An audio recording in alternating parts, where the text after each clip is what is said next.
Hello बच्चों, previous class में हमने एल्कीन के कुछ रिएक्शंस पढ़े थे। आज एक क्वेश्चन लिखेंगे, उस क्वेश्चन को सॉल्व करेंगे, उसके बाद फर्दर और रिएक्शंस हम लोग देखेंगे। एक कंपाउंड दिया गया है CH4 और इस CH4 कंपाउंड का रिएक्शन कराया गया Br2 in the presence of HNO। तो एक कंपाउंड बना A। इस कंपाउंड A का रिएक्शन फिर से कराया गया sodium in the presence of dry ether. तो एक कंपाउंड बन गया B। इस B कंपाउंड का रिएक्शन फिर से कराया गया Br2 in the presence of HNO। तो एक कंपाउंड बन गया C। एक कंपाउंड C बन गया। C का रिएक्शन अल्कोहलिक KOH से कराया गया और हीट कर दिया गया। तो एक कंपाउंड बन गया D। क्या बन गया? Compound D। Alcoholic KOH heat किए तो कंपाउंड D बना और इस D का reaction HBr in the presence of CCl4 कराया गया। तो एक कंपाउंड बन गया E।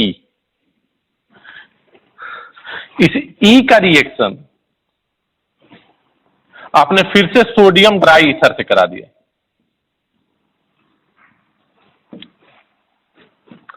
तो एक कंपाउंड बन गया F। इस F का रिएक्शन आपने कराया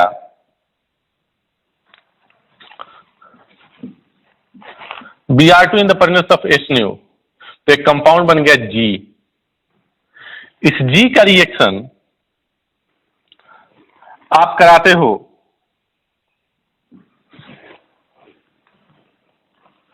अल्कोहलिक KOH और हीट से, तो एक कंपाउंड बन गया H।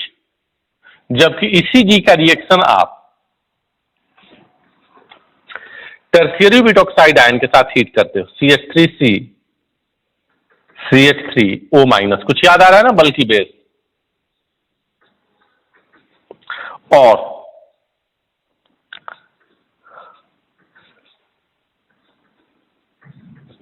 ट्राईइथाइलामाइन, देखो ये N है, इस पे 3 इथाइल ग्रुप है और इसके साथ हीट कर दिया, तो ये कंपाउंड बन गया I।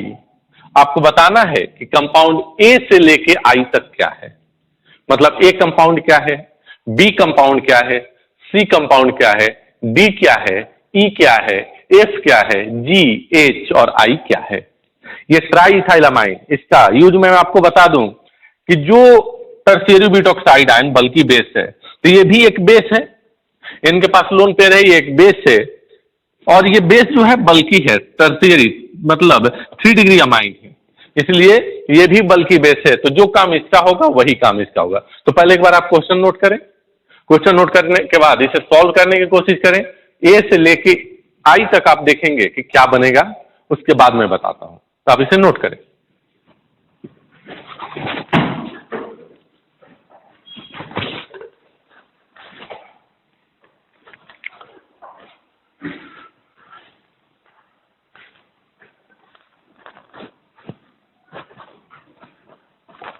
हाँ बच्चों, तो आपने इसे नोट करके सॉल्व किया होगा। चलिए अब आप मैच कराएंगे, हम लोग सॉल्व करते हैं। CH4 का रिएक्शन एल्केन का रिएक्शन Br2HNO से कराया गया। Br2HNO, यहां से दो चीजें, एक तो सर Br2HNO एल्केन से रिएक्शन होता है, फ्री रेडिकल सब्स्टिट्यूशन रिएक्शन, और दूसरी चीज कि एल्केन एक यही रिएक्शन देता है, फ्री रेडिकल सब्स्टिट्यूशन रिएक्शन। तो ये जो प्रोडक्ट बनेगा वो क्या बनेगा, एक ये छटेगा, CH3Br आ गया, CH3Br। अब बात बताते हैं कि B कौन सा रिएक्शन है। Alkyl halide sodium in the presence of dry ether. Alkyl halide in the presence of sodium and dry ether वो रिएक्शन होता है और इसमें क्या हो जाएगा, डाइमेराइजेशन CH3CH3। याद आ रहा है ना, 2NaBr बाहर निकल जाएगा, CH3CH3 जब प्रोडक्ट मिलेगा। 1 डिग्री जो होता है डाइमेराइजेशन, 3 डिग्री डिस्प्रपोर्शनेशन वुड रिएक्शन हम लोगों ने पढ़ा था। थर्ड रिएक्शन, इस एल्केन पे फिर से FR-SR रिएक्शन हुआ, फ्री रेडिकल सब्स्टिट्यूशन, तो क्या आ जाएगा, एक H हटेगा, CH3 CH2 और उसके जगह पे Br आ जाएगा। सर अल्काइल हैलाइड पे अल्कोहलिक KOH हीट किया गया, ये कौन सा रिएक्शन होगा? E2 elimination reaction. यहां से Br, यहां से H मिलके HBr बाहर निकलेगा और CH2 डबल बॉन्ड CH2। याद रखेंगे alkyl halide alcoholic KOH heat किया गया तो क्या बनेगा? एल्कीन बनेगा। अब इस एल्कीन का रिएक्शन HBr3Cl4 से कराया गया। अब ऐसी बात है ये कौन सा रिएक्शन होगा? Electrophilic addition reaction. सिमेट्रिकल है कि अनसिमेट्रिकल है? सिमेट्रिकल है सर, तो कहीं H को रख दो कहीं Br को रख दो कोई फर्क नहीं पड़ता। सपोज यहां H आया तो ये क्या बन जाएगा? CH3 CH2 और यहां पर Br आ गया। फिर से आपने सोडियम ट्राईथर लिया, फिर से कौन सा रिएक्शन? वुर्ज रिएक्शन, डाइमेराइजेशन हो गया। 2 कार्बन का एल्केन था, कितने कार्बन का एल्केन बन गया? तो आप बोलोगे कि 4 कार्बन का एल्केन बन गया। फिर से सोडियम, फिर से क्या आ गया? Br2H2। देख रहे हो ये रिएक्शन बार बार चल रहा है, फ्री रेडिकल सब्स्टिट्यूशन रिएक्शन। जहां भी एल्केन आएगा ये रिएक्शन दिख जाएगा आपको। Br2 जरूरी नहीं है, Cl2 भी हो सकता है। क्या बन जाएगा? Br2H यहां पर आया है। अब बात आती है कि Br2H से सर यहां से भी H हट सकता है, यहां से भी H हट सकता है। जो फ्री रेडिकल ज्यादा स्टेबल है वही प्रोडक्ट बनाओ, क्योंकि जी के बारे में कुछ नहीं दिया गया है तो आप मेजर प्रोडक्ट बनाओगे। यहां का रेडिकल ज्यादा स्टेबल होगा कि यहां का? सर ये क्यों नहीं बोल रहे हो भाई? ये कार्बन और ये कार्बन दोनों सेम है, इधर से गए तो सेकंड, इधर से गए तो सेकंड, ये और ये दोनों सेम है। आप बोलो सर ये रेडिकल ज्यादा स्टेबल है क्योंकि प्लस आई दोनों तरफ से लगल रहा है। तो क्या बन जाएगा प्रोडक्ट? CH3CH CH2 CH3, यहां पर आ गया Br। अब बात आती है alcoholic KOH heat. Alcoholic KOH heat से एल्कीन बनेगा, कुछ नहीं दिया गया है तो हम यहां पर मेजर प्रोडक्ट बनाएंगे। अब बात आती है मेजर प्रोडक्ट क्या बनेगा सर? तो अल्कोहलिक KOH हीट से एल्कीन बनेगा, मेजर प्रोडक्ट क्या बनेगा? एल्कीन की स्टेबिलिटी डिसाइड करता है। तो यहां से Br, यहां से H निकालोगे तो डबल बॉन्ड यहां आएगा, यहां से Br, यहां से H निकालोगे तो डबल बॉन्ड यहां आएगा। अगर यहां डबल बॉन्ड आया तो 2 अल्फा हाइड्रोजन, यहां पर डबल बॉन्ड आया तो 3 + 3 6 अल्फा हाइड्रोजन। सर बीच वाला डबल बॉन्ड आएगा, क्या बन जाएगा product? CH3 CH double bond CH CH3। यहां की बात करें बल्कि बेस में हॉफमैन रूल फॉलो होता था, याद आ रहा है ना? लेस स्टेबल जो बनता था वो मेजर बनता था। या दूसरी बात ये कह लो कि सर H+ निकलेगा, जहां से H+ निकलने के बाद माइनस चार्ज ज्यादा स्टेबल होगा वहीं से एल्कीन बनेगा। तो ये माइनस चार्ज ज्यादा स्टेबल, क्योंकि इस माइनस चार्ज पर CH3 का प्लस आई। तो यहां से H और यहां से Br निकालोगे तो मेजर प्रोडक्ट जो यहां पर बनेगा CH2 double bond CH CH2 CH3। ये हॉफमैन प्रोडक्ट बना है और ये सेटजफ प्रोडक्ट बना है। अगर सभी रिएक्शन को लिखना चाहो तो वो भी तुम यहां पर नोट कर सकते हो। यहां पर कौन सा रिएक्शन हो गया है? This reaction is free radical substitution reaction. ये कौन सा रिएक्शन है? This reaction is Wurtz reaction. This reaction is again free radical substitution reaction. This reaction is E2 elimination reaction.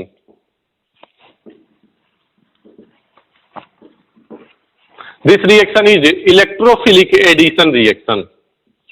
Arrow के पास में लिख रहा हूं, यहां एरो के नीचे लिखा हूं। This reaction is again Wood reaction.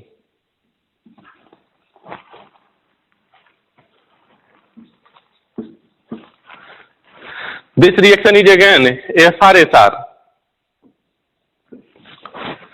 This reaction is E2 elimination.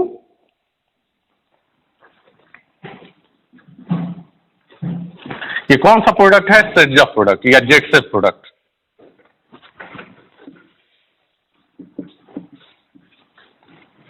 और ये कौन सा रिएक्शन है? ये भी एलिमिनेशन रिएक्शन है लेकिन बल्कि बेस से है। तो ये कौन सा है? Hofmann product, Hofmann elimination. एक बार फिर से रिएक्शन को पूरी तरह से देख लो बेटा। एक सिंगल क्वेश्चन में बहुत सारे रिएक्शन आ गए हैं। एक तो फ्री रेडिकल सब्स्टिट्यूशन, एल्केन जहां भी है फ्री रेडिकल सब्स्टिट्यूशन। दूसरा रिएक्शन जो आया है वुड रिएक्शन आया। तीसरा रिएक्शन फ्री रेडिकल सब्स्टिट्यूशन मतलब एल्केन आया होगा। फिर से रिएक्शन जो आया है एलिमिनेशन आया है, E2 एलिमिनेशन आया है। या इसी को डिहाइड्रो हेलोजिनेशन बोल सकते हो, क्योंकि हाइड्रोजन और Br HBr निकला है, तो डिहाइड्रो हेलोजिनेशन बोल सकते हो। फिर से उर्ज रिएक्शन, यहां पर एल्कीन पे इलेक्ट्रोफिलिक एडिशन रिएक्शन, यहां पर फ्री रेडिकल सब्स्टिट्यूशन रिएक्शन, ये E2 एलिमिनेशन रिएक्शन, यहां भी एलिमिनेशन हुआ है लेकिन ये हॉफमैन रूल को फॉलो किया है, और ये जेट्सफ रूल या सेटजफ रूल को फॉलो किया है। यहां पर दोनों लिख सकते हैं, जेट्सफ या सेटजफ। तो आप इसे नोट करें। नोट करने के बाद नेक्स्ट रिएक्शन हम लोग एल्कीन का देखेंगे। आज भी ये एक क्वेश्चन था जो कि एक लंबा सा चेन रिएक्शन है, जिसमें बहुत रिएक्शन एक ही क्वेश्चन में यूटिलाइज हुआ है। नोट करें बेटा।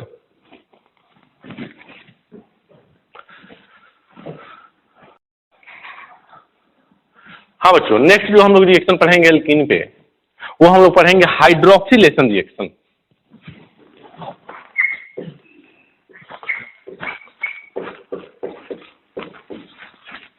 हाइड्रोक्सिलेशन रिएक्शन,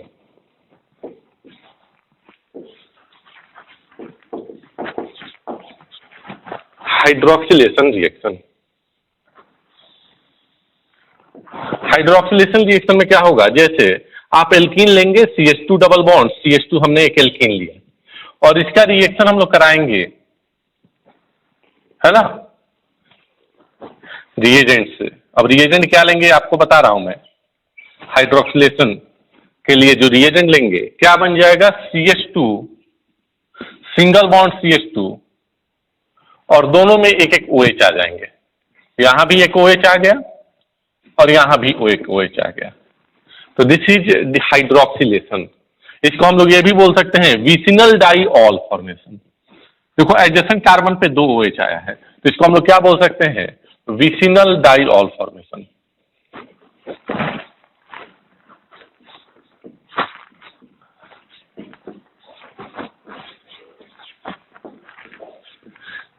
सर यहां पर रिएजेंट आपने क्यों लिखा, रिएजेंट जो होता है वो क्यों नहीं लिख दिया? क्योंकि देखो बेटा, यहां पर 2 तरह के रिएक्शन हम लोग पढ़ेंगे, एक सिन हाइड्रोक्सिलेशन या ग्लाइकोलाइजेशन, इसको ग्लाइकॉल भी बोलते हैं, तो इस रिएक्शन को ग्लाइकोलाइजेशन रिएक्शन भी बोलेंगे हम लोग, ग्लाइकोलाइजेशन रिएक्शन भी बोल सकते हैं। अब 2 तरह के ग्लाइकोलाइजेशन बनेगा, एक सिन ग्लाइकोलाइजेशन और दूसरा एंटी ग्लाइकोलाइजेशन। तो अगर हम ग्लाइकोलाइजेशन की बात करें,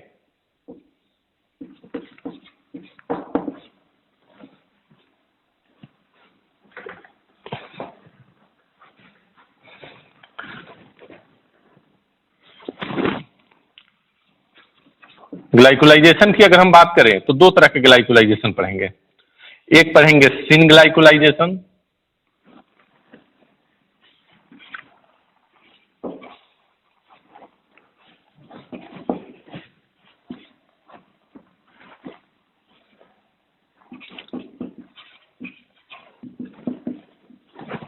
और दूसरा जो हम लोग पढ़ेंगे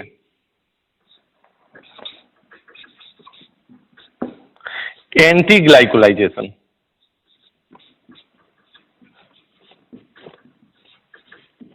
सिन ग्लाइकोलाइजेशन और anti ग्लाइकोलाइजेशन।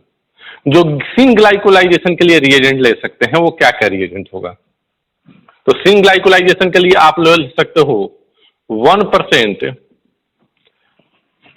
Cold and alkaline KMnO4,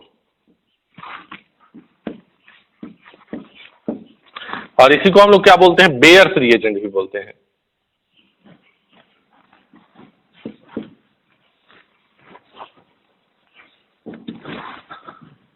इसको हम लोग क्या बोलते हैं, बेयर्स रिएजेंट।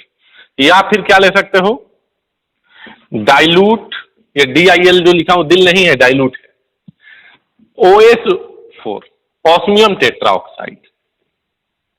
और एंटी ग्लाइकोलाइजेशन के लिए आप क्या लोगे,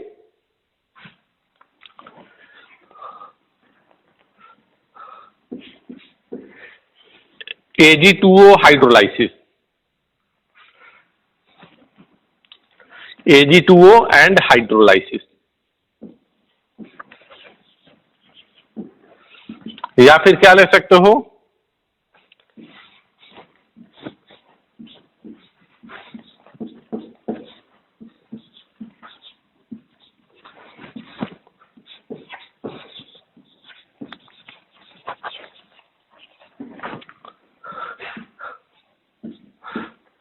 इसका नाम है मेटा पे क्लोरो आ गया, Cl मतलब chlorine, Meta chloro benzoic acid, ये ओ नहीं होता तो बेंजोइक एसिड, मेटा क्लोरो पर बेंजोइक एसिड, क्यों भाई परऑक्सी लिंकेज आ गया, दिस इज मेटा क्लोरो पर बेंजोइक एसिड एंड हाइड्रोलाइसिस। यहां पर क्या है, Ag2O हाइड्रोलाइसिस, इसका एक और नाम है MCPBA, कोई नाम नहीं है, इसी का शॉर्ट फॉर्म हो गया मेटा क्लोरो पर बेंजोइक एसिड, और उसके बाद हाइड्रोलाइसिस कराएंगे।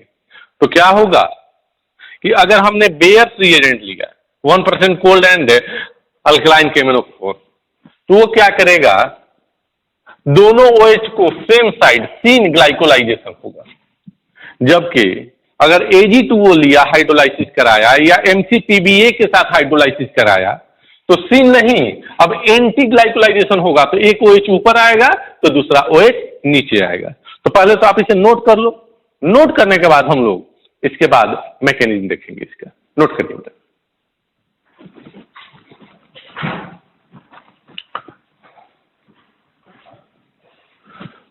हाँ बच्चों, तो अब देखते हैं हम लोग सिन ग्लाइकोलाइजेशन रिएक्शन।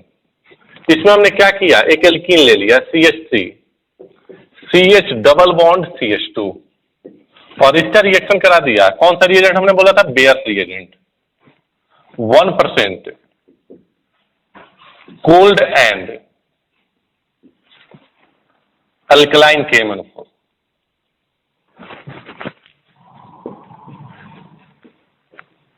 अल्कलाइन KMnO4 क्या बनना चाहिए सर, सिन ग्लाइकोलाइजेशन हुआ है, CH3 CH2, यहां भी OH और यहां भी OH। अब चलो देखते हैं mechanism.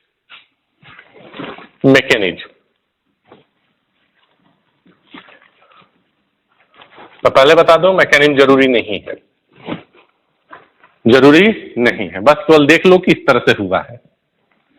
Sir CH3 CH CH2 alkene था और हमने लिया है KMnO4,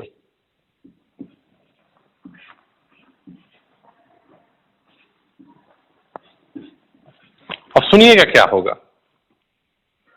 जैसे ही KMnO4 आएगा ये बॉन्ड इधर ब्रेक हुआ, यहां माइनस यहां पर प्लस, यहां पर माइनस और यहां पर क्या है प्लस। अब सुनिएगा क्या होगा बेटा, ये KMnO4 है, ये माइनस चार्ज आएगा अटैक करने के लिए। अब कहां अटैक करे, इसको कहीं अटैक करने का चांस ही नहीं मिल रहा। सर ये तो पोलर बाइबॉन्ड है तो यहां से अटैक कर सकता है, यहां पर जैसे अटैक करने आया ये चार चार ऑक्सीजन मिलकर इसको अटैक ही नहीं करने दे रहे हैं क्योंकि बहुत ज्यादा यहां पर क्राउड हो। तो ये क्या करेगा, ये बॉन्ड के पीछे से यहां पर अटैक करेगा, तो ये बॉन्ड इधर ब्रेक होगा।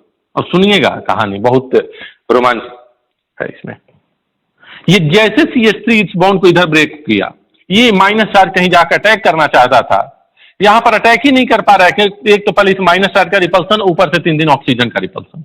फिर क्या किया कि ये ऑक्सीजन के, मैग्नीज और ऑक्सीजन के बीच में जो बॉन्ड है, इस ऑक्सीजन पे बॉन्ड के पीछे से अटैक किया कि ये बॉन्ड इधर ब्रेक हुआ, तो Mn पे माइनस चार्ज आया, तो फिर ये बॉन्ड इधर ब्रेक हो गया, यहां माइनस चार्ज आया और ये माइनस प्लस मिलकर क्या कर लिया, बॉन्ड बना लिया।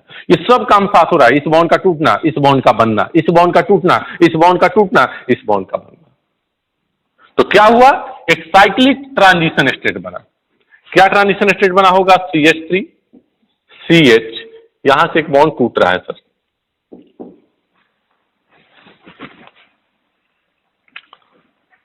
यहां से एक बॉन्ड बन रहा है सर, यहां से एक बॉन्ड टूट रहा है सर,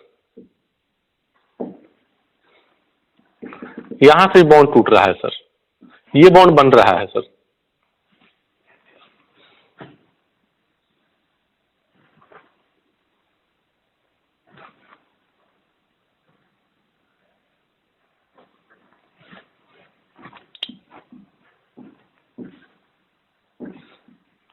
क्या बोलेंगे? 1 2 3 4 5 member cyclic transition state,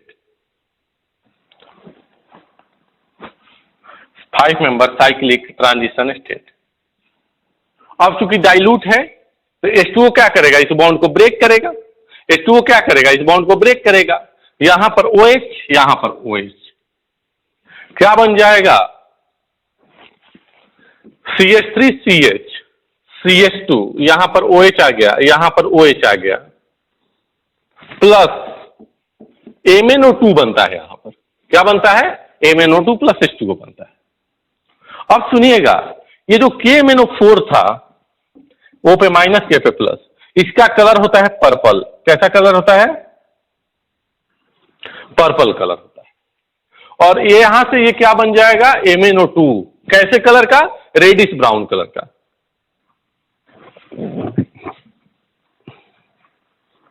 reddish brown. तो पर्पल कलर से कैसा बन गया? Reddish brown. पर्पल कलर से कैसा बन गया? Reddish brown.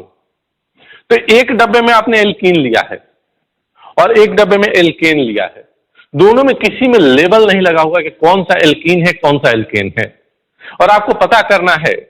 तो पहला रिएक्शन मैंने बताया था Br2CCl4। Br2CCl4 दोनों में डाले, जिसमें Br2 का ब्राउन कलर डिसअपीयर हो गया, वो एल्कीन था, क्योंकि एल्कीन तो रिएक्शन कर गया। और जिसमें डिसअपीयर नहीं हुआ ब्रोमीन का कलर, वो क्या है? एल्केन था, रिएक्शन ही नहीं किया। यहां पर भी उसी तरह का कुछ होने वाला है। एल्केन और एल्कीन दो अलग अलग डब्बे में रखे गए हैं, दोनों में हमने कोल्ड एंड अल्कलाइन KMnO4, जिसे हम लोग क्या बोलते हैं, फिर से एक बार बोल रहा हूं, बेयर्स रिएजेंट।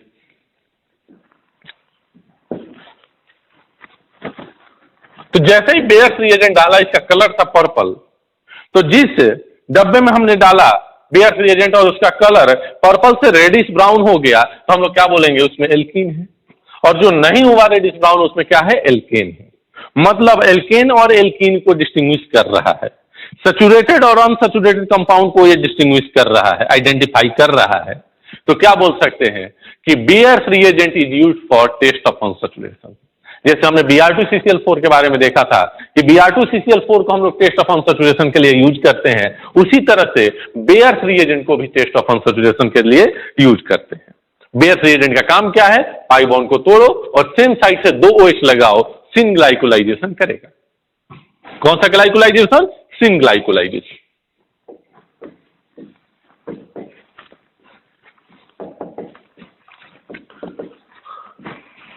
और ऊपर से इसका कलर भी चेंज हो रहा है, तो अपन क्या बोलेंगे कि बेयर्स रिएजेंट को टेस्ट ऑफ अनसैचुरेशन में हम लोग यूज कर सकते हैं। तो यहां पर इस पॉइंट को हम लोग लिखते हैं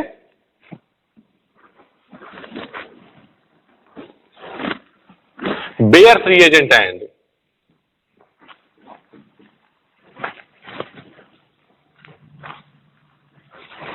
Br2CCl4 is used as test of unsaturation. और पता है यहां से क्वेश्चन ऐसे एकदम एज ए लाइन आ जाता है कि which of the following reagent is used for test of unsaturation. First option दे देगा बेयर्स रिएजेंट, आंसर हो गया Baeyer's reagent. Baeyer's reagent second option दे दिया Br2CCl4, बोथ आंसर हो गया। तो OSO4 रहता तो यहां पर क्या होता? OS डबल बॉन्ड हो, डबल बॉन्ड हो, डबल बॉन्ड हो, डबल बॉन्ड हो, लेकिन वहां से कुछ ऐसा टेस्ट ऑफ अनसैचुरेशन नहीं मिलेगा, क्योंकि कलर चेंज नहीं हो रहा है। सेम रिएक्शन वहां भी हो। तो आपने देखा कि सिन ग्लाइकोलाइजेशन कैसे होता है, इसमें कौन सा रिएजेंट यूज करते हैं, और सबसे मजे की बात यह है कि 1% कोल्ड एंड अल्कलाइन KMnO4 को हम लोग बेयर्स रिएजेंट बोलते हैं, जिसको टेस्ट ऑफ अनसैचुरेशन में यूज करते हैं, जैसा हमने Br2CCl4 की। अब अगर बात करें, यहां पर ये याद रखना बहुत जरूरी है, 1% cold and alkaline KMnO4, 1% cold and alkaline KMnO4, 1% इसमें KMnO4 है, इसका मतलब डाइल्यूट होगा कि कंसंट्रेटेड होगा? डाइल्यूट। तो कोल्ड एंड डाइल्यूट KMnO4 भी लिखा हुआ होता है। 1% की जगह पे क्या लिखा हुआ रहेगा? कोल्ड एंड डाइल्यूट भी लिखा हुआ रहेगा। मैं यहां पर लिख भी रहा हूं, कोल्ड एंड डाइल्यूट KMnO4, ये दोनों में से कोई भी रहेगा तो इसे हम लोग क्या बोलेंगे? Bears reagent. तो इसे नोट करें।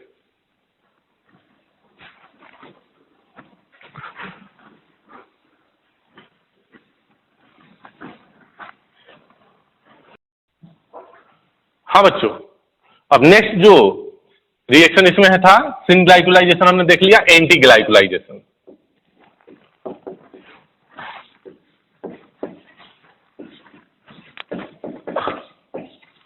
एंटी ग्लाइकोलाइजेशन, इसके लिए हम लोगों ने क्या लिया था, Ag2O या फिर MCPBA, और उसके बाद क्या कराना है, हाइड्रोलाइसिस। चलिए देख लेते हैं। जैसे मान लो कि हमने लिया CH3, CH double bond CH2, और इसका रिएक्शन करा दिया Ag2O से, और फिर क्या करा दिया, हाइड्रोलाइसिस करा दिया।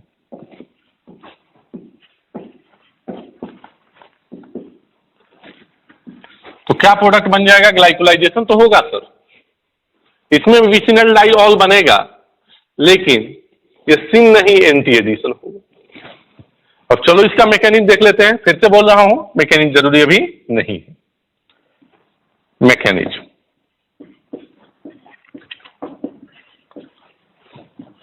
सुनने का बेटा, CH3 CH double bond CH2, देखो आप Ag2O ले लो या फिर मेटाक्लोरोपरबेंजोइक एसिड MCPBA,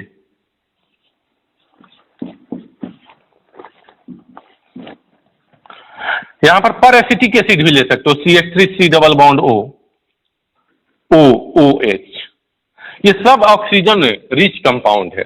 ये देखो परऑक्सी लिंकेज यहां पर है और एक्स्ट्रा ऑक्सीजन है, और सिल्वर का ऑक्साइड, सिल्वर चांदी, इसका ऑक्साइड क्या होता है, अनस्टेबल होता है, तो ये भी ऑक्सीजन देगा, ये भी ऑक्सीजन देगा, ये भी ऑक्सीजन देगा। यहां पर क्या है, ऑक्सीजन, ऑक्सीजन के पास कितने electron, valence 6 electron. Octet complete या इनकम्प्लीट, सर इनकम्प्लीट है। यहां पर तो तीनों के पास क्या है, लोन पेयर है, 3 ऑर्बिटल में लोन पेयर है, और एक कैसा है, इसका बोल सकते हो कि वैकेंट है। ऑक्टेट इसका कंप्लीट नहीं है। तो क्या होगा भाई, यहां पर एक ऑर्बिटल खाली है, या अपन ये बोल सकते हैं कि यहां पर जो ये ऑक्सीजन है इसके पास 2 इलेक्ट्रॉन की कमी है, तो ये बॉन्ड इधर ब्रेक होगा, यहां पर माइनस, यहां पर प्लस। माइनस ने इसको इलेक्ट्रॉन दिया तो ऑक्टेट कंप्लीट, और ये लोन पेयर ने इसको इलेक्ट्रॉन दिया तो इसका भी जो पाई बॉन्ड ब्रेक हुआ था, प्लस आ रहा था, वो भी कंप्लीट।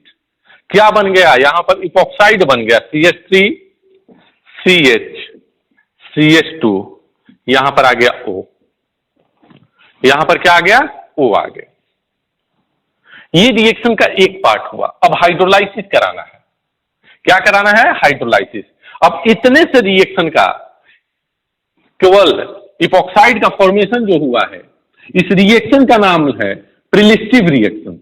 कौन सा रिएक्शन, प्रिलिस्टिव रिएक्शन।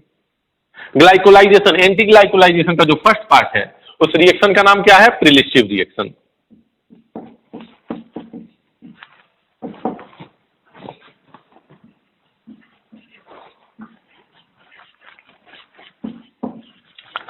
इस पार्ट का हम लोग क्या बोलते हैं, प्रिलिस्टिव रिएक्शन। अब दूसरे पार्ट में क्या होगा, इसका हाइड्रोलाइसिस। अब हाइड्रोलाइसिस करा लेते हैं भाई। तो देखो CH3CH CH2, यहां पर ऑक्सीजन है। हाइड्रोलाइसिस जो होता है एसिड या बेस के प्रेजेंस में होता है। सपोज हमने एसिड के बेस में हाइड्रोलाइसिस कराया, तो इसे हम लोग क्या बोलेंगे, एसिडिक हाइड्रोलाइसिस। इस O के पास लोन पेयर है, सबसे पहले O का लोन पेयर जाके H+ पे अटैक किया, क्या बन जाएगा, CH3 CH CH2O, यहां पर H आ गया। O ने अपना लोन पेयर दिया तो इस पे कैसा चार्ज आ गया, प्लस चार्ज। अब फिर से वही बात आ गई बेटा। कौन सी बात सर, हमने पढ़ा था इलेक्ट्रोफिलिक एडिशन रिएक्शन में कि अगर इलेक्ट्रोफाइल के पास लोन पेयर है तो 3 मेंबर साइक्लिक रिंग बनेगा, जिसमें इलेक्ट्रोफाइल के पास प्लस चार्ज होगा। तो वही केस दिख रहा है कि नहीं, उसी तरह का 3 मेंबर साइक्लिक रिंग और इलेक्ट्रोफाइल के पास प्लस चार्ज। तो ये न्यूक्लियोफाइल वहां से जाकर अटैक करेगा जहां पर बनने वाला कार्बोकैटायन मोर स्टेबल हो। यहाँ का कार्बोकैटायन ज्यादा स्टेबल या यहाँ का कार्बोकैटायन, भाई ओ पे प्लस चार्ज है, इलेक्ट्रॉन की कमी है, तो ये इलेक्ट्रॉन खींचेगा इधर भी, इधर भी, यहाँ प्लस डेवलप हुआ। ये प्लस चूंकि ज्यादा स्टेबल है इसलिए इसी यही इंटरमीडिएट पे जाके ये अटैक करेगा, क्या बन जाएगा, CH3 CH CH2। जब बेटा ये इस पे अटैक करेगा तो ये बॉन्ड इधर ब्रेक होगा, यहां माइनस माइनस प्लस मिलकर न्यूट्रल, यहां हो गया OH। जब ये बॉन्ड इधर ब्रेक होगा तो यहां माइनस, तो यहां प्लस, प्लस को ये लोन पेयर दिया तो ये न्यूट्रल हो गया, और O ने चूंकि अपना लोन पेयर दिया इसलिए O पे प्लस चार्ज। O पे प्लस चार्ज स्टेबल या अनस्टेबल, अनस्टेबल। H प्लस यहां से है या गया, गया, H प्लस यहां से बाहर निकल गया, क्या बन गया, CH3 CH CH2, यहां OH, एक OH यहां। अब आपसे अगर ये पूछा जाए कि ये स्ट्रिंग बना कि एंटी बना, आप बोलोगे सर जब इलेक्ट्रोफाइल के पास लोन पेयर होता था, 3 मेंबर साइक्लिक रिंग बनता था, नॉन क्लासिकल कार्बोकैटायन बनता था, तो उस केस में जो न्यूक्लियोफाइल है अपोजिट साइड से अटैक करता था तो एंटी एडिशन होता था। क्या होता था, एंटी एडिशन। यहां पर देखो ये रिएजेंट में से कोई भी एक रिएजेंट आप ले सकते हो, ये या फिर ये। और जो इपॉक्सी फॉर्मेशन हुआ है, this part of reaction is called as relative reaction. तो ये एंटी ग्लाइकोलाइजेशन का क्या है, मैकेनिज्म। इसे आप अच्छी तरह से नोट कर लें। फिर से एक बार मैं बोल रहा हूं, एंटी ग्लाइकोलाइजेशन में रिएजेंट क्या लेंगे, परऑक्सी एसिड एंड Ag2, परऑक्सी एसिड और Ag2O एंड देन हाइड्रोलाइसिस। क्या होगा, डबल बॉन्ड ब्रेक होगा, दोनों जो कार्बन पे डबल बॉन्ड थे वो बॉन्ड ब्रेक जब होगा तो दोनों कार्बन पे अपोजिट साइड से OH आएंगे। मैकेनिज्म बात किया जाए तो फर्स्ट स्टेप में इपॉक्साइड का फॉर्मेशन हुआ है, इपॉक्सी फॉर्मेशन हुआ है। क्या हुआ है, इपॉक्सी फॉर्मेशन। तो यहां पर ये इधर अटैक करेगा, ये इधर अटैक करेगा, इपॉक्सी फॉर्मेशन हुआ। इपॉक्सी फॉर्मेशन हो गया फिर रिलेटिव रिएक्शन। इस रिएक्शन में अब हाइड्रोलाइसिस पार्ट जो है, अगर एसिडिक हाइड्रोलाइसिस कराएंगे तो ये लोन पेयर जाके इस पे अटैक करेगा, यहाँ H प्लस, ये वही इलेक्ट्रोफिलिक एडिशन का सेकेंड वाला पार्ट की इलेक्ट्रोफाइल के पास लोन पेयर है, 3 member cyclic ring with positive charge on electrophile, anti addition होगा, नॉन क्लासिकल कार्बोकैटायन, ये इस तरह से एंटी एडिशन से एंटी ग्लाइको। तो आप इसे नोट करें, इसके बाद आगे और रिएक्शंस देखते हैं। नोट करें बेटा।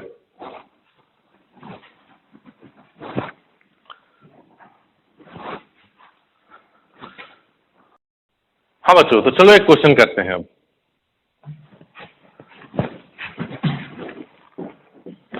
B2C3 हमने लिया, ये भी चेन रिएक्शन है, इसका हाइड्रोलाइसिस करा दिया तो एक कंपाउंड बना A जो ऑर्गेनिक है।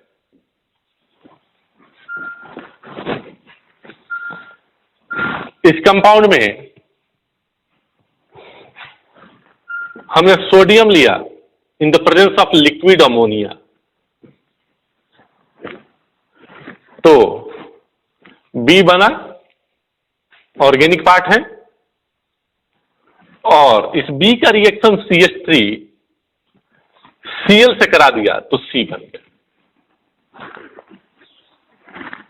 क्या बन गया, C बन गया। अब सुनिएगा, इस C का रिएक्शन आपने कराया, फिर से sodium in the presence of liquid ammonia. अच्छा बेटा, सोडियम लिक्विड अमोनिया, कहीं कहीं लिथियम लिक्विड अमोनिया दिया रहेगा, सेम रिएक्शन, बर्थ रिडक्शन ही होगा। और इसी C का रिएक्शन हमने कराया किस चीज से, H2 in the presence of PD and CaCO3, तो यहां पर D बना और यहां पर E बना। और सुनिएगा, मजा आने वाला है।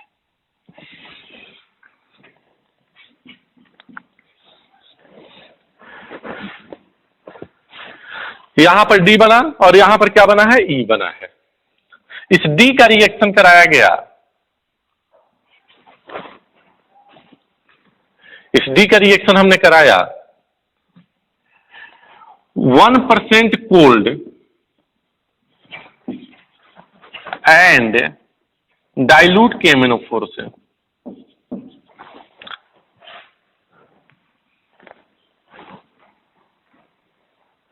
और यहां पर रिएक्शन कराया हमने Ag2O और हाइड्रोलाइसिस।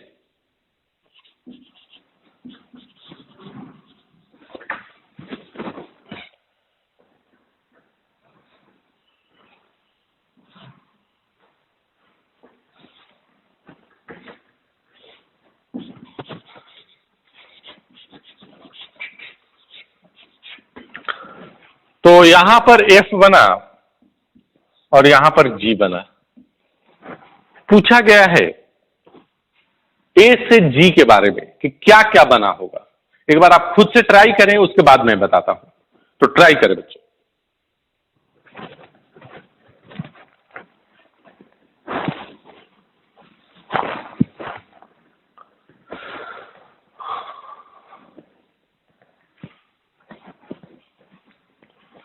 हाँ जी, चलिए देखते हैं क्या बना है product.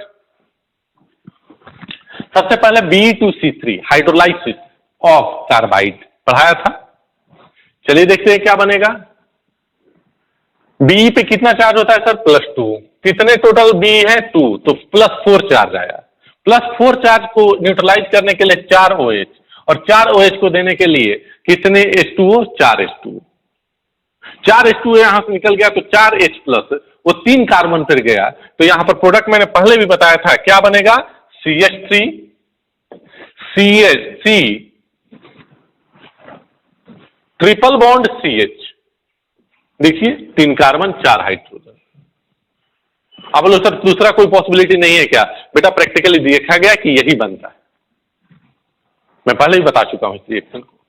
Sodium liquid ammonia birth reduction, लेकिन बर्थ रिडक्शन टर्मिनल अल्काइन नहीं देता है।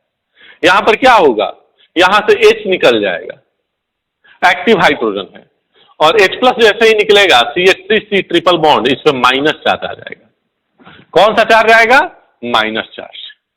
अब ये माइनस चार्ज कौन सा रिएक्शन यहां पर करेगा? Cl को बाहर निकालेगा। अनायन का रिएक्शन आपने पढ़ा है। तो Cl निकला और यहां पर CH3 आ गया। क्या बन जाएगा? CH3 C triple bond C, और यहां पर CH3। अब इसके बाद मजा आने वाला है। H2PdCaCO3 एल्काइन है। H2PdCaCO3 इसका सीन एडिशन होगा, CaCO3 है, पार्शियल हाइड्रोजनेशन होगा, पार्शियल रिडक्शन होगा, और सिस एल्कीन का यहां पर फॉर्मेशन होगा। CH3C double bond C CH3। Sodium liquid ammonia non terminal alkyne, trans alkene का फॉर्मेशन होगा सर।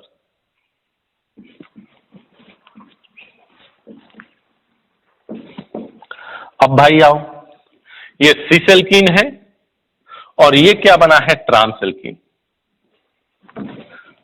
कुछ याद करो आइसोमेरिज्म की कहानी। 1% कोल्ड एंड अल्कलाइन KMnO4, अभी मैंने रिएक्शन पढ़ाया। ये क्या है? सिन ग्लाइकोलाइजेशन।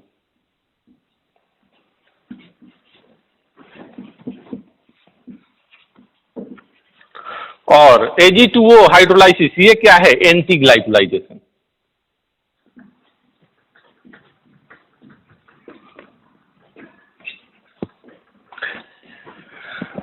सर एक चीज तो कंफर्म है कि यहां से डबल बॉन्ड टूटेगा, 2 OH सेम साइड आएगा, 2 OH सेम साइड आएगा। सिस एल्कीन पे सिन एडिशन मीजो कंपाउंड। भाई positive into positive equal to positive, याद आ रहा है क्या? तो यहां पर क्या बनेगा? Meso compound. चलो भाई बना लेते हैं। CH3 C H3 OH, दोनों OH सेम साइड, चाहे ऊपर ले जाओ चाहे नीचे ले जाओ। ये क्या बन गया? मीजो। अच्छा, इसमें एंटी ग्लाइकोलाइजेशन कराए होते, ये रिएक्शन यहां कराए होते, तो सिस पे एंटी एडिशन क्या बनता था? Racemic mixture. तो उसको यहां पर हमने नहीं कराया है। अब देखो Ag2O एंटी पे, ट्रांस पे एंटी एडिशन। ट्रांस मतलब अपोजिट, उल्टा, और एंटी एडिशन मतलब उल्टा। उल्टा को एक बार और उल्टा एडिशन करा दिया तो क्या होगा? सीधा हो जाएगा। माइनस इंटू माइनस, याद आ रहा है ना? मैंने क्या बताया था? प्लस। तो यहां पर क्या बन जाएगा? ये भी मीजो कंपाउंड बन जाएगा। ये अच्छा रिएक्शन था। अगर यहां पर एंटी ग्लाइकोलाइजेशन कराते, इस रिएजेंट को यहां पर लेके चले आते, तो रेसिमिक मिक्सचर बनता। एक OH यहां आता, एक OH इसके नीचे आता। प्लस उसका एनेंशियोमर। यहां पर अगर सिन ग्लाइकोलाइजेशन बेयर्स रिएजेंट लेते 1% कोल्ड एंड अल्कलाइन KMnO4, तो यहां पर क्या होता है, एंटी एडिशन होता है, ट्रांस एंटी ये 1% कोल्ड एंड अल्कलाइन KMnO4 और इसका सिन ग्लाइकोलाइजेशन होता है, तो ट्रांस पे सिन एडिशन रेसिमिक मिक्सचर, मतलब यहां पर एक OH अपोजिट चला जाता प्लस उसका एनेंशियोमर। तो यहां पर दोनों क्या बना है, मीजो कंपाउंड बना है। एक बार मैं फिर से लिख दे रहा हूं, शायद आप भूल गए हो। Cis plus syn meso, cis plus anti addition racemic mixture, trans plus syn racemic mixture and trans plus anti, trans मतलब उल्टा और एंटी का भी मतलब उल्टा, उल्टा इंटू उल्टा इक्वल टू क्या हो जाएगा, सीधा, मतलब मीजो कंपाउंड।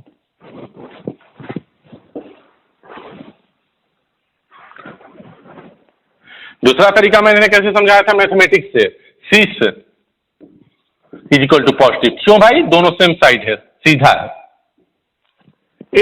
और सीन एडिशन मतलब एक तरह से एडिशन होता है तो ये भी पॉजिटिव होगा। मीजो मैंने दोनों में, दोनों Cl या दोनों OH सेम साइड है, तो इसको भी हमने क्या बोला था, पॉजिटिव। मीजो इक्वल टू क्या बोला था हमने, पॉजिटिव। और रेसिमिक मिक्सचर, रेसिमिक मिक्सचर में ऑप्टिकली एक्टिव कंपाउंड होगा तो दोनों OH अपोजिट हो जाएगा, तो इसको हमने क्या बोला था, निगेटिव। अब यहां मैथमेटिक्स पूरा लगा सकते हो, पॉजिटिव इंटू पॉजिटिव, सिस पे सीन एडिशन, पॉजिटिव मतलब मीजो कंपाउंड। तो ये इस तरह से भी आप याद कर सकते हो। तो ये क्वेश्चन है, इसे आप नोट करो और ये कंसेप्ट जरूर नोट कर लेना।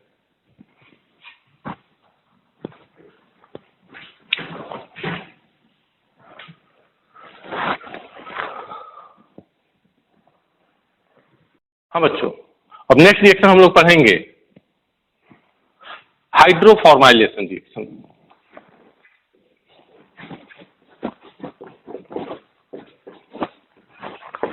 Hydroformylation of alkene. फॉर्माइलेशन मतलब अल्डिहाइड का आना, तो एल्कीन पर एक जगह हाइड्रोजन और एक जगह फॉर्माइल मतलब अल्डिहाइड ग्रुप का आना। तो इसके लिए हमें क्या करना होगा, एल्कीन हमने लिया CH2 डबल बॉन्ड CH2 और इसका रिएक्शन किस चीज से कराना होगा, इसका रिएक्शन हमें कराना होगा CO से, in the presence of, CO मतलब carbon monoxide, in the presence of H2, CO and H2 से। कैटलिस्ट क्या होगा, कोबाल्ट। देखो ये CO और ये CO अलग है, ये कोबाल्ट मेटल है जो कि C और यहां पर ये O है छोटा सा, ये कार्बन मोनोऑक्साइड है, कार्बन और ऑक्सीजन, और साथ में क्या करना होगा, heat. This is called as hydroformylation reaction. तो यहां पर क्या होगा, ये पाई बॉन्ड ब्रेक होगा, एक पे H और एक पे अल्डिहाइड ग्रुप, तो कार्बन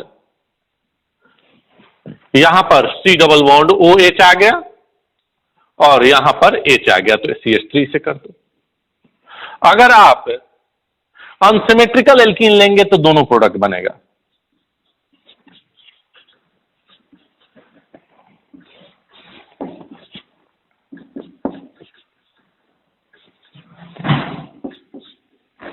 क्या बन जाएगा यहां पर सर, CH3 C, यहां पर CH2, तो ये भी प्रोडक्ट बनेगा और यहां पर H आ गया, plus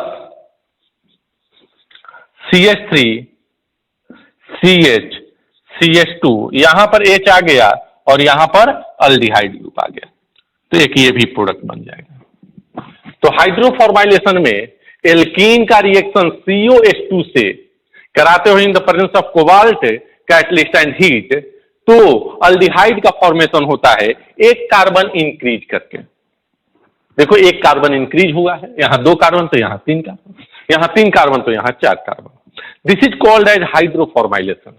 and second reaction is Wacker's process.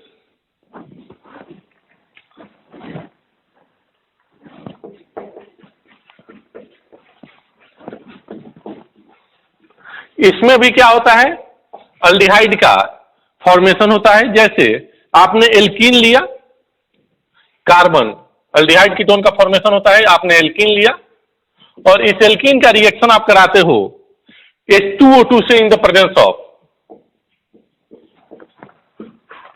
PdCl2 and CuCl2, तो क्या होता है,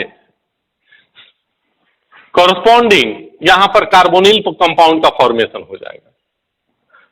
क्या होगा, कॉरस्पॉन्डिंग कार्बोनिल कंपाउंड का फॉर्मेशन हो जाएगा। उसी तरह से अगर आपने CH3 CH double bond CH2 लिया और सेम रिएजेंट लिया तो ये 3 कार्बन का क्या बन जाएगा, अल्डिहाइड बन जाएगा।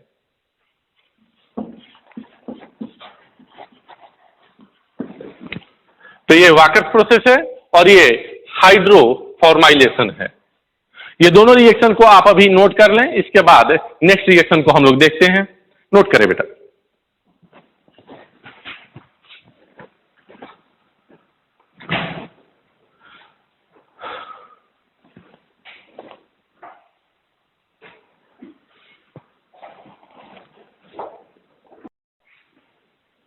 हाँ बच्चों, नेक्स्ट रिएक्शन जो है, reaction of alkene with H2SO4।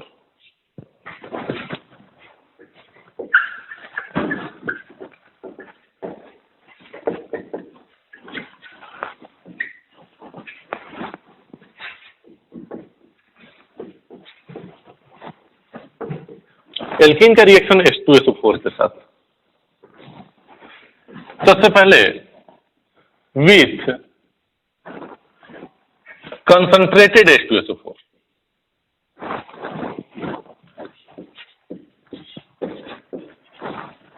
Concentrated H2SO4, इसको CONC कंसंट्रेटेड H2SO4 से कराते हैं। तो देखो CH3CH डबल बॉन्ड CH2, इसका रिएक्शन कराया कंसंट्रेटेड H2SO4 से। तो कंसंट्रेटेड H2SO4 पहले यहां पर मैं लिख रहा हूं। कंसंट्रेटेड H2SO4 का मतलब क्या होगा, H प्लस है इसके साथ और HSO4 माइनस है सर। भाई एक यहां से H प्लस निकल गया तो HSO4 माइनस। इलेक्ट्रोफाइल ये है, न्यूक्लियोफाइल ये है। CH3 का प्लस आई, यहां माइनस, यहां पर प्लस, ये माइनस जाके H प्लस पे अटैक करेगा, ये माइनस जाके इस पे अटैक करेगा। क्या बन जाएगा, CH3 CH CH2, एक जगह H आया और एक जगह आया OSO3H, मतलब HSO4 minus. Alkyl hydrogen sulphate क्या बन गया, alkyl hydrogen sulphate.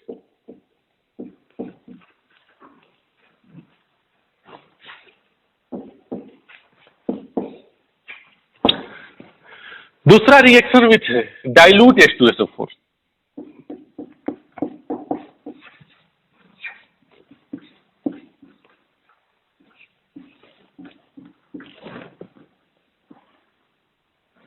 Dilute H2SO4 के साथ रिएक्शन, तो चलो कराते हैं। CH3 CH double bond CH2 और इसका रिएक्शन आप करा रहे हो डाइल्यूट H2SO4 के साथ। डाइल्यूट H2SO4 में क्या होगा, समझने वाली बात है सर। H प्लस होगा और ये H प्लस दिया H2SO4 तो SO3H माइनस होगा और यहां पर H2O भी होगा सर। डाइल्यूट है तो H2O का कंसंट्रेशन ज्यादा है, तो एक चीज तो कंफर्म है कि इलेक्ट्रोफाइल H प्लस ही होगा, लेकिन न्यूक्लियोफाइल जो है चूंकि इसका कंसंट्रेशन ज्यादा है तो ये इफेक्टिव अटैक इस पे करेगा। डाइल्यूट H2SO4 है तो इसमें H2O का कंसंट्रेशन ज्यादा है तो ये जाके अटैक करेगा। क्या बन जाएगा प्रोडक्ट, CH3 CH, यहां पर CH2 पे H आया और यहां पर OH आएगा। भाई H2O आएगा तो H2O प्लस बनेगा और उस H2O प्लस में से O पे प्लस आधा अनस्टेबल तो H प्लस बाहर निकल जाएगा। तो क्या होगा, H2O का एडिशन नेट हुआ। तो याद रखने का है कि कंसंट्रेटेड H2SO4 में क्या बनता है, अल्काइल हाइड्रोजन सल्फेट, जबकि वही एल्कीन का रिएक्शन डाइल्यूट H2SO4 के साथ कराओगे तो अल्कोहल बना। दोनों रिएक्शन में कार्बोकैटायन एज इंटरमीडिएट बनेगा और कार्बोकैटायन एज इंटरमीडिएट बनेगा तो रीअरेंजमेंट हो सकता है। क्या हो सकता है, रीअरेंजमेंट। क्यों, क्योंकि H प्लस जो इलेक्ट्रोफाइल है उसके पास लोन पेयर नहीं है। तो ये हुआ एल्कीन का रिएक्शन H2SO4 के साथ। एल्कीन का रिएक्शन किस चीज से? H2SO4 से। अब यही एल्कीन का रिएक्शन एक और पढ़ते हैं, रिएक्शन ऑफ एल्कीन विथ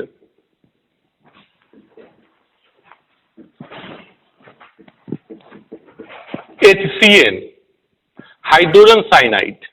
कोई एल्कीन ले लिया, CH3 CH double bond CH2, और इसका रिएक्शन करा दिया HCN से,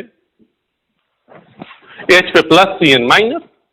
सेम सर वही रिएक्शन होगा, CH3 प्लस आई, ये माइनस चार्ज इस पे जाकर अटैक करेगा, यहां प्लस डेवलप होगा, ये माइनस चार्ज जाके इस पे अटैक करेगा।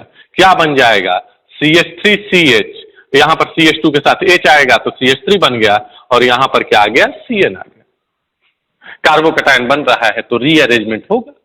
अगर यही रिएक्शन हमने ऐसे कराया होता, CH3 CH3 CH double bond CH2 और HCN का रिएक्शन कराया होता, H प्लस CN माइनस, ये बॉन्ड इधर ब्रेक होगा क्योंकि इधर से प्लस आई, ये इस पे अटैक करेगा तो यहां कार्बोकैटायन बनेगा।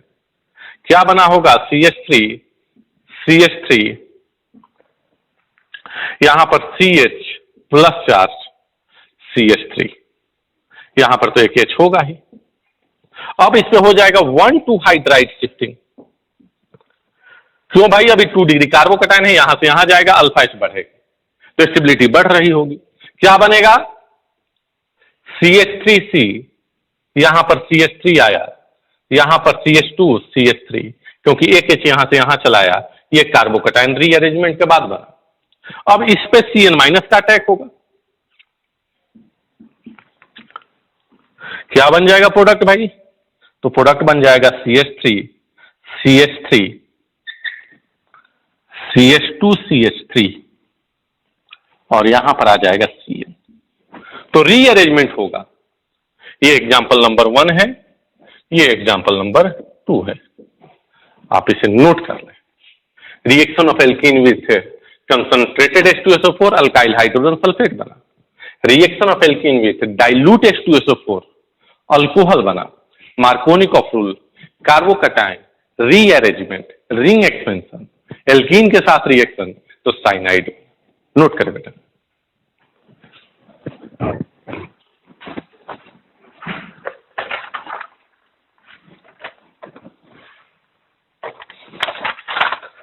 हाँ बच्चों, अब नेक्स्ट रिएक्शन जो हम लोग पढ़ेंगे, डाइमेराइजेशन ऑफ एल्कीन। क्या पढ़ेंगे? डाइमेराइजेशन ऑफ एल्कीन।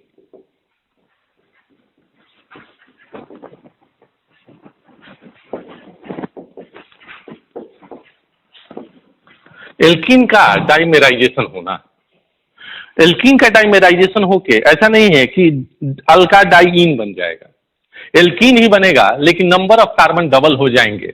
उसके लिए हमें रिएजेंट क्या लेना होगा? H2SO4 या H3PO4, और उसके साथ हीट करना पड़ेगा 80 डिग्री सेंटीग्रेड पे। जैसे एक एग्जांपल लेके हम लोग समझते हैं, जैसे मान लो कि CH2 डबल बॉन्ड CH2 हमने लिया और इसके साथ H2SO4 लिया और 80 डिग्री सेंटीग्रेड पे हमने हीट कर दिया। क्या होगा? H2SO4 एसिड है, H प्लस दिया, ये बॉन्ड ब्रेक हुआ, यहां माइनस चार्ज, ये H प्लस पे जाके अटैक किया। क्या बना होगा? CH3, यहां पर CH2 था ना बेटा, CH2, इस CH2 के साथ H आएगा तो CH3, और इस पे कैसा चार्ज आ गया? Plus charge. ये कार्बोकैटायन बना, और इस पे डाइमेराइजेशन चूंकि हो रहा है, इतने कम टेम्परेचर पे डाइमेराइजेशन होता है, इस टेम्परेचर पे 80 डिग्री कम नहीं है, 80 डिग्री सेंटीग्रेड पे क्या होता है? डाइमेराइजेशन। तो अब देखो, ये प्लस चार्ज है, इलेक्ट्रोफाइल बन गया।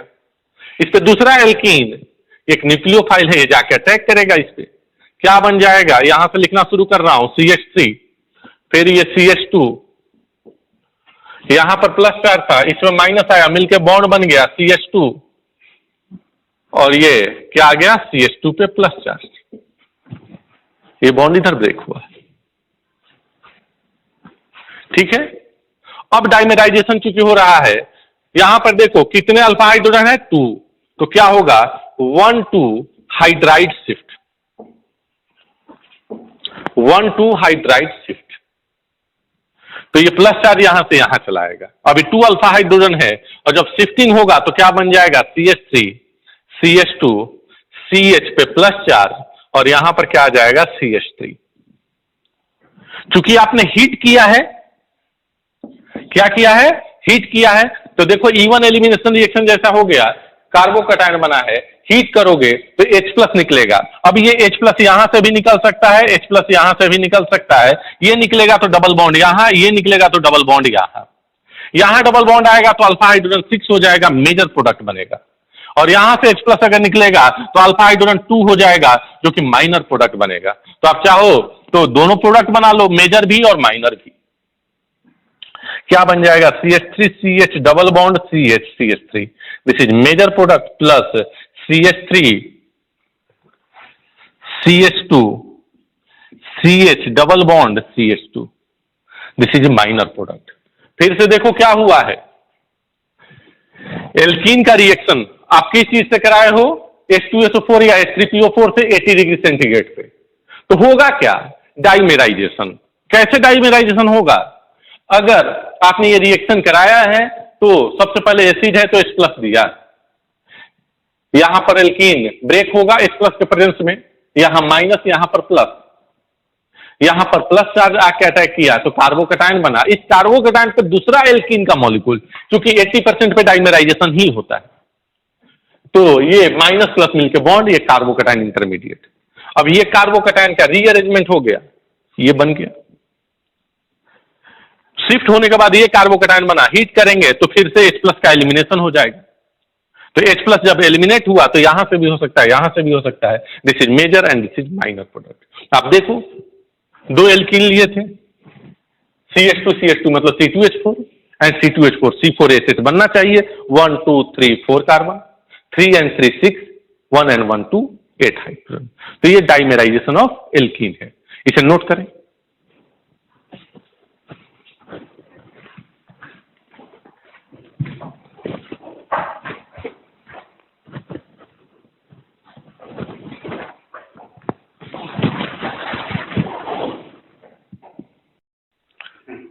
हाँ बच्चों, एक दूसरा डाइमेराइजेशन रिएक्शन देखते हैं एल्कीन का। दूसरा एल्केन लेते हैं और इसका डाइमेराइजेशन देखते हैं, जैसे CH3 CH3 double bond CH2। Reaction temperature क्या होना चाहिए सर, रिएजेंट में H2SO4 ले लो, H3PO4 ले लो, और टेम्परेचर कितना होना चाहिए, 80 डिग्री सेंटीग्रेड। सर ये H प्लस देगा, क्या बन जाएगा, CH3 CH3 और ये कार्बोकैटायन बन गया।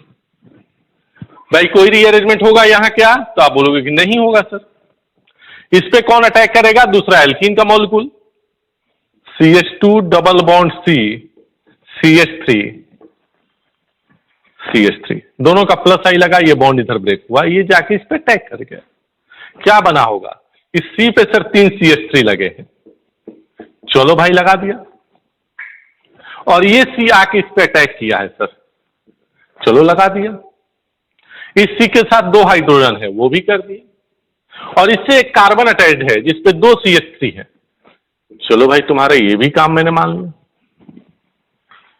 ये बॉन्ड इधर ब्रेक किया तो यहां पर प्लस चार्ज, मतलब जिस पे 2 CH3 है उस पर प्लस चार्ज भी आएगा, आ गया। अब आपने क्या किया है, हीट किया है, तो H प्लस निकलेगा। भाई H प्लस कहां से निकाला जाए, जहां से निकलने के बाद बनने वाला एल्कीन ज्यादा स्टेबल हो। सर यहां से अगर H निकालोगे तो यहां डबल बॉन्ड, और यहां से H निकालोगे तो यहां डबल बॉन्ड, दोनों बना लेते हैं एल्कीन। CH3C CH3, यहां भी CH3 आ गया। अगर ये H निकला तो H प्लस यहां से निकला, माइनस माइनस प्लस मिलके bond, CH double bond C, दोनों जगह एक CH3 आ गई। अल्फा हाइड्रोजन कितने हैं भाई, 3 और 3 6 अल्फा हाइड्रोजन, इधर 0, तो ये क्या हो गया, मेजर। प्लस दूसरा एल्कीन क्या बनेगा, H प्लस यहां से निकला तो डबल बॉन्ड यहां आया, क्या बनेगा, CH3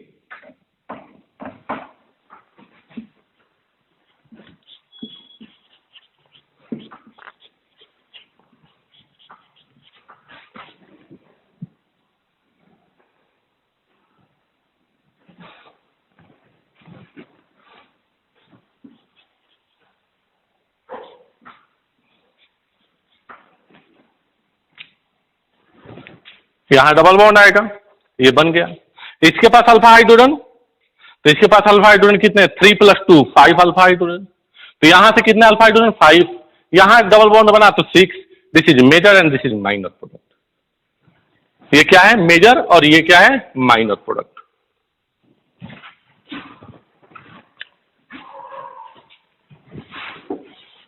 अब रिएक्शन ऑफ एल्कीन विथ